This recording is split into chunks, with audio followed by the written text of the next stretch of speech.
Всем привет! Сегодня я расскажу, как можно сделать уникальный, интересный, декоративный светильник из подручных материалов. Такой светильник отлично впишется в любой интерьер, станет украшением вашего дома. А еще его можно использовать на улице, веранде, кухне, детской комнате. И самое главное, вы можете сделать абсолютно любой цвет, который подходит к вашему интерьеру.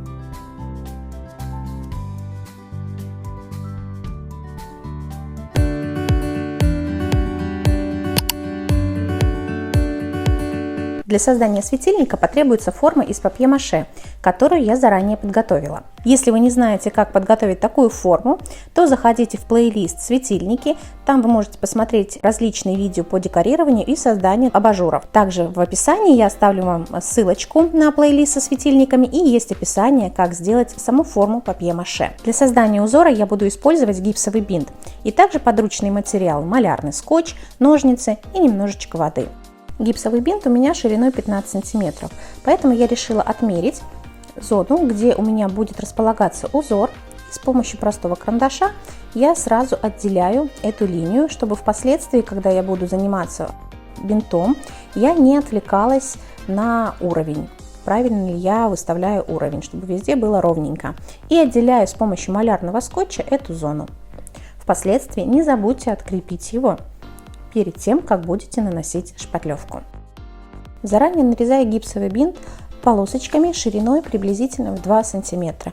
Их потребуется довольно много, поэтому, возможно, у вас уйдет или половина, или даже целый рулон. При работе с гипсовым бинтом его необходимо предварительно намочить. Сразу скажу, очень сильно вымачивать его не надо, ему нужно буквально окунуть и сразу вытаскивать. Бинтик очень хорошо и быстро намокает, и если задержаться буквально на долю секунды, то потом его сложно будет сформировать в нужный вам рельеф. В моем случае я делаю вот такие складочки. Поэтому я только окунаю и тут же вытаскиваю. В одном из своих предыдущих видео, там где я делала панно на стену, называется оно «Золотое руно», я также использовала гипсовый бинт, но в том случае сначала формировала складку, а потом с помощью мокрой кисти, окуная ее в воду, смачивала бинт водой. Разница в чем? Здесь длина моего бинтика всего 15 сантиметров, а там была очень длинная полоска, с которой было сложно работать. Поэтому вам можно выбрать любой удобный для вас способ. Или сначала обмакиваете полосочку и формируете рельеф, или наоборот, сначала формируете рельеф, а потом обмакиваете бинтик с помощью кисти.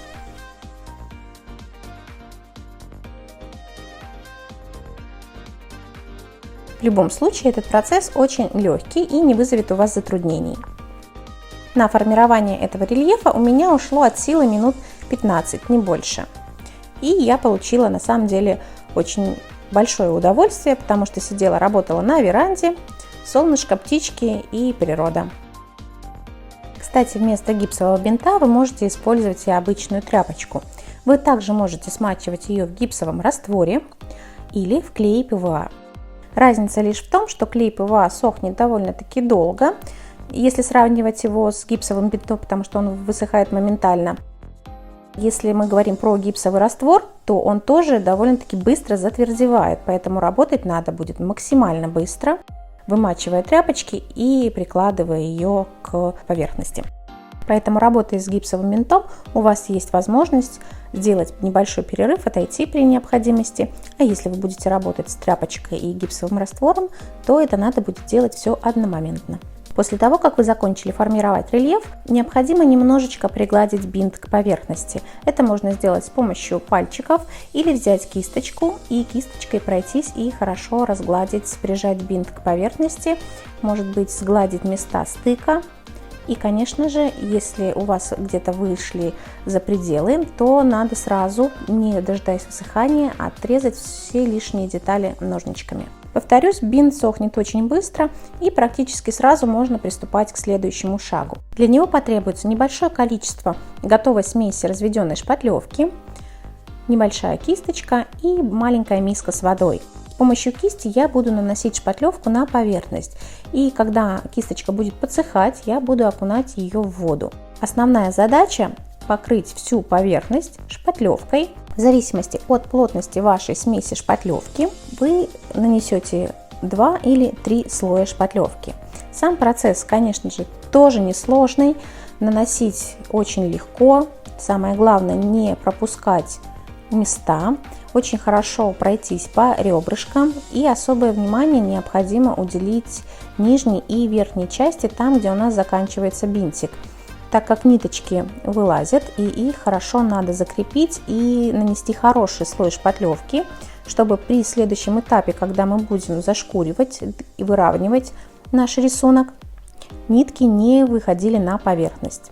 Итак, после того, как шпатлевка высохла, я нанесла 2 слоя. Я беру мелкую шкурку, как вы видите, 180 размер, и начинаю проходить по ребрышкам с одной и с другой стороны, и, конечно же, между ними. Я сглаживаю поверхность так, чтобы рукам было приятно докасаться и чтобы визуально поверхность выглядела гладкой, но не зашкуриваю до идеально ровного состояния, иначе можно будет шкурить безостановочно, и в итоге бинтик у вас проявится на поверхности. Я не очень люблю шкурить шпатлевку, потому что это очень грязный процесс, он очень сушит руки, поэтому я стараюсь работать в перчатках. Но итоговый результат, конечно же, радует. И вот в таком виде находится мой светильник после того, как я зашкурила поверхность. И сейчас необходимо его закрепить. Я покрываю светильник грунтовкой глубокого проникновения. Это обычная строительная грунтовка. И после того, как она высохнет, я покрываю светильник лаком, обычным акриловым лаком. После того, как лак полностью высохнет, можно приступать к окрашиванию светильника. И я буду делать это с помощью тонировки. Для основного цвета сегодня я взяла яркий, сочный оранжевый цвет. Я покрываю всю внешнюю поверхность светильника оранжевым цветом.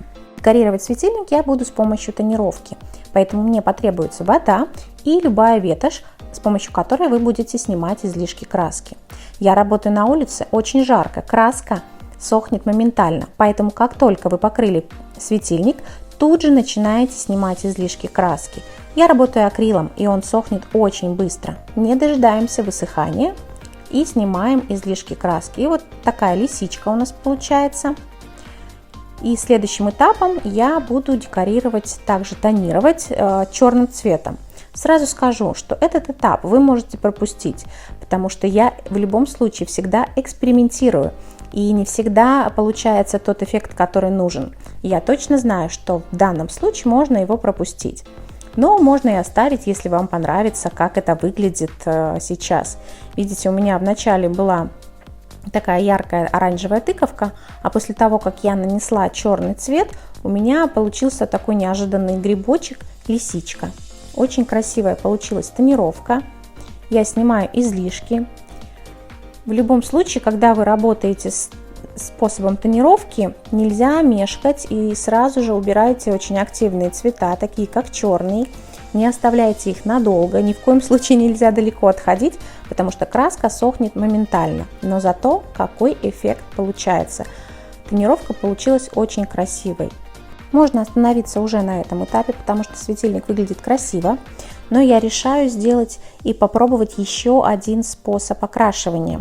Я также использовала его в предыдущих своих картинах для украшения детской комнаты. Это когда накладывается белый основной фон, не дожидаемся его высыхания, берем акриловую аэрозольную золотую краску, легко ее наносим, смачиваем водой и прикладываем газетку. Мы стараемся промокнуть прокрашенную нами область, хорошо прижимая газету, она впитает в себя излишки краски и пятнышками берет в себя аэрозоль и белую краску. И получается вот такой вот неровный, очень современный стиль окрашивания. И не понимаю, почему его используют очень редко в декоре, но он выглядит очень стильно, необычно. И я люблю его использовать в своих работах. И сегодня впервые я решила попробовать его не на ровной поверхности, а на такой вот рельефной. Это довольно-таки сложно, поэтому я пытаюсь сделать это впервые. Видите, каким слоем стекает красочка, и я ее вот так вот промакиваю с помощью газетки. Ну, для чего-то же должна пригодиться эта макулатура из магазинов, и я с удовольствием ее использую. Можно также, не промакивая, видите, как красиво растекается красочка. Можно оставить ее и в таком виде, но я промакиваю. И дальше, пока внешняя часть сохнет, я с помощью той же аэрозольной золотой краски прокрашиваю внутреннюю поверхность светильника. Дожидаюсь полного высыхания, и здесь уже на этом этапе я снова делаю тонировку черным. Но моя камера отказалась снимать, поэтому я напоминаю вам, как я это делала в начале. Можете также промотать ролик назад и посмотреть. И здесь уже тонировка черным легла так, как мне хотелось. Многослойность краски дает очень красивый эффект. Ну и осталось последнее действие. Мне нужно вернуть мой яркий, сочный оранжевый цвет, так как это цвет заказчика. Эти светильники будут висеть в магазинчике по продаже готовой еды. Компания заказывает у меня светильнички уже во второй раз, и с открытием новой точки они просят меня сделать для них что-нибудь интересное. Светильники я оформляю в их цветовой гамме. Это оранжевый, зеленый цвет. И, конечно же, теперь мне надо этот оранжевый снова вернуть и сделать его акцентным. Мое видео подходит к концу. Друзья, если вам нравятся мои уроки, мои обзоры, пожалуйста, ставьте лайки, комментируйте и, конечно же, подписывайтесь на мой канал. Я открыта к сотрудничеству. Все мои контакты внизу в описании. И вы можете задавать мне любые вопросы, я с радостью на них отвечу. Подписывайтесь на мой канал, впереди у меня много интересного. В летний период я занимаюсь изделиями из папье-маше, ну а зимой я буду делать обзоры на картины.